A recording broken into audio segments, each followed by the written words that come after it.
going to label the shorter leg X because it said the other one was 7 more feet than the first. So I'm calling the first leg X.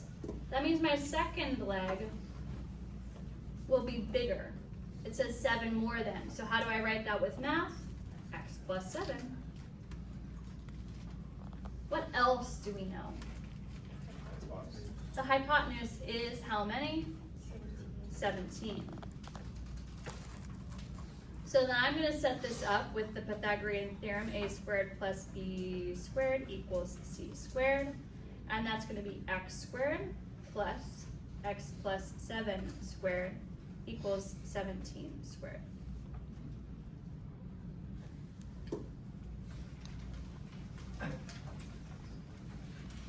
And who do we want to highlight?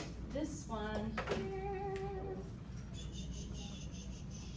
Okay, that's a big idea. So I know that x squared is x squared. But this one I'm going to do some side work as x plus 7 times x plus 7. And then we're going to expand or FOIL. So we need to do 4 multiplications here. Do this one with your neighbor right now or by yourself, depending on the situation. Expand this.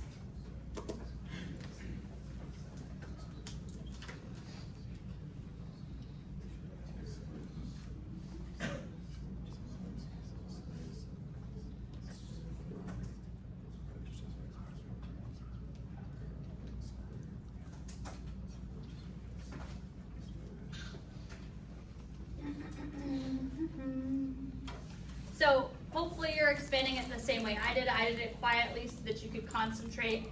I got x squared plus 7x plus 49. So when I write that here, I'm going to write x squared plus 14x plus 49. Now 17 squared, I want to show that side work too. I'm going to write this as 17. And instead of writing 17, I'm going to write 10 plus how many? 7. Why? Because this is how I do long multiplication. I don't usually do the butterfly. I usually use the distributive property. So can you see why this would make sense as 17 times 17? And do you know 17 times 10? Because I do know that. How much is that? 170. I don't know if I know 17 times 7. So instead I might think of this as 10 plus 7 times 7. And so then I'm going to do plus 70, and plus how many more? 49. So I'm just breaking it down into the parts that I know and I understand. So together this is going to make 240 plus 49, and now I have my answer of 289. And I didn't need to do that fan multiplication that I often forget. So this is going to equal 289. Great. How do I solve a quadratic equation? Well, I'm going to combine all my like terms and make it equal to 0. So now that it's expanded, we need to make it equal to 0 to solve. So I'm going to write this as 2x squared plus 14x, and then I'm going to subtract the 289. And we're happy with that because that's going to equal negative 240. I'm noticing that these numbers are kind of big, and I do get stressed out by big numbers, don't you? So let's make them smaller. How do we do that? What could I do to all of these numbers to make them smaller and more manageable? Divide by how many? 2. Let's do it. So I see this 2 here. I'm going to divide by 2 here, here, here. Anywhere else? Yes. To the 0. That gives me x squared plus 7x minus 120 is equal to 0. How are we doing so far? So now if it's factorable, I might be able to come up with the factors. Let's test it. So I've got 7 here, negative 120 there.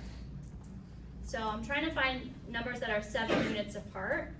So I'm thinking, okay, 1 and 120, that's not helpful. 2 and 60, 3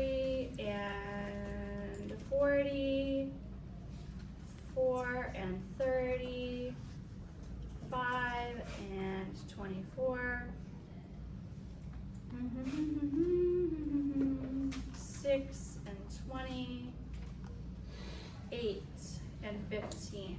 Oh, yay, I got them. Which ones are they? 8 and 15. I wasn't sure if I would get there. I wanted to start with 10 and 12, but I was afraid I would miss it. So that means that I write this as x, x. I can go right to the answers. I know it's 15 and 8. Talk to your neighbor, which one's negative and which one's positive? 8 is negative.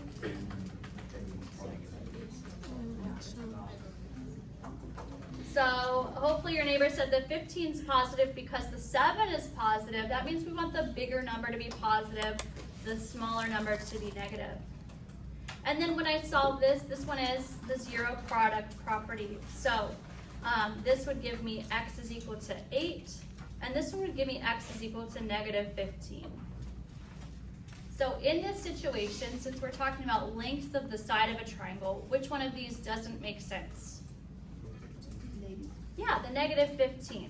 So that just means that x is equal to 8. And then when we go back to our original, that means our first leg was equal to 8, and our second leg is 8 plus 7, and it ends up being 15. So our first leg equals 8, and our second is equal to 15. These are feet, these are feet. Okay, so was that terrible? No, but I went kind of slow through all the different arithmetic of like expanding and then multiplying in case you don't have a calculator. Then once we solved it, we just used regular factoring and the zero product property. So the tricky thing was defining the legs and then using the Pythagorean theorem. Questions on this one? Okay, summarize it to your neighbor. Summarize it to your neighbor. Use the Pythagorean theorem and factoring. Sounds good.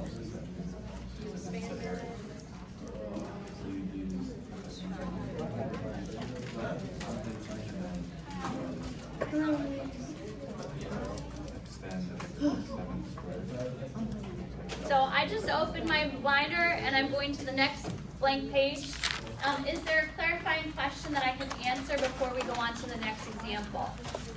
Anybody had a question that they wanted clarification on? Yes, Peyton. How did you do the 17 squared? Like, why did you just do Oh, so I don't know 17 times 17 off the top of my head, per se. I thought it was 289, but I can't get the answer wrong in class. I can't just guess, which if I was doing my homework, I very likely would. So instead I knew that I needed to do 17 times 17, and that was hard for me. It's early in the morning, and so I changed it to 10 plus 7 as 17 because I thought I could do times by 10 pretty easily. So I did 17 times 10, that was easy. That was 170.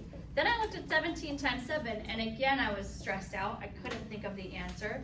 So then I changed 17 to 10 plus 7 again, and I multiplied that with the 7.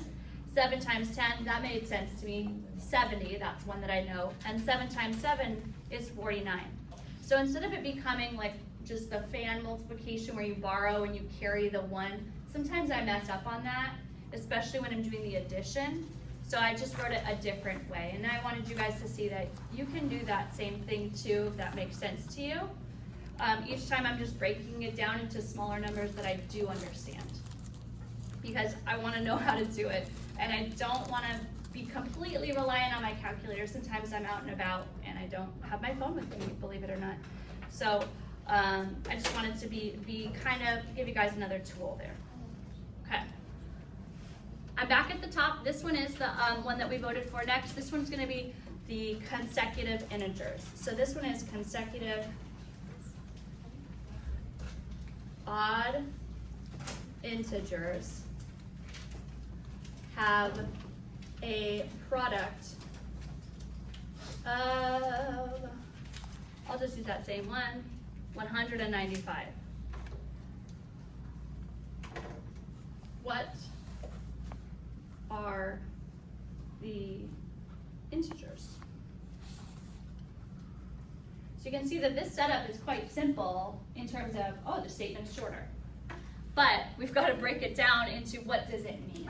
And so when we see the consecutive odd integers, we think, okay, I don't know what either of those numbers are. So the first value is unknown, it's x. And the second value, we don't want to use a new number. I saw some of us really cleverly using x and y, but if we have two variables in our equation, then we're kind of still stuck. So we want to relate it back to x, and you have your understanding of this now a little bit better. This number would be x what? Plus 2. Then we see the word product.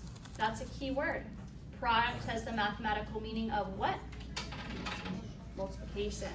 So that means I'm going to take my first number, x, and my second number, x plus 2. I'm not squaring them this time like the Pythagorean theorem. Instead, I put multiplication between them. And then it says they have the product of 195. That means equals 195, right? This times that is 195. So far, so good? And so this one's going to be a little bit lighter in terms of the work. We're just going to use the distributive property to simplify this. Maybe you expected that, which is good. Which now you see, oh, there's the quadratic component that we were thinking would show up. Plus 2x equals 195. At this point, in order for us to continue to move forward, we have to make it equal to 0 to solve.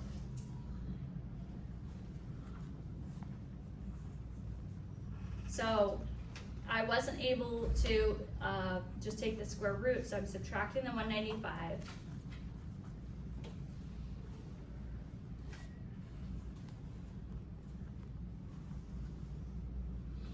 And now I do think I would like to try factoring. I just prefer factoring over all values, right? The quadratic formula, I sometimes make mistakes.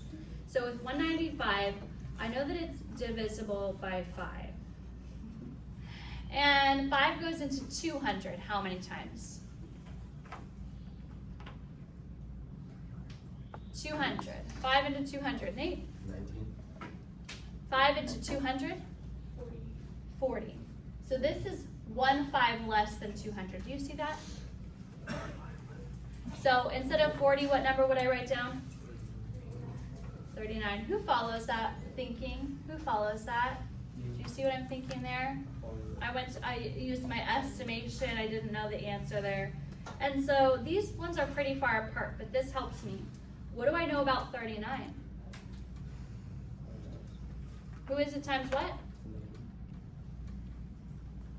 You know about 39. It's what times what? Tell your neighbor. Take your time. I'm not getting enough lights. Turn the lights on.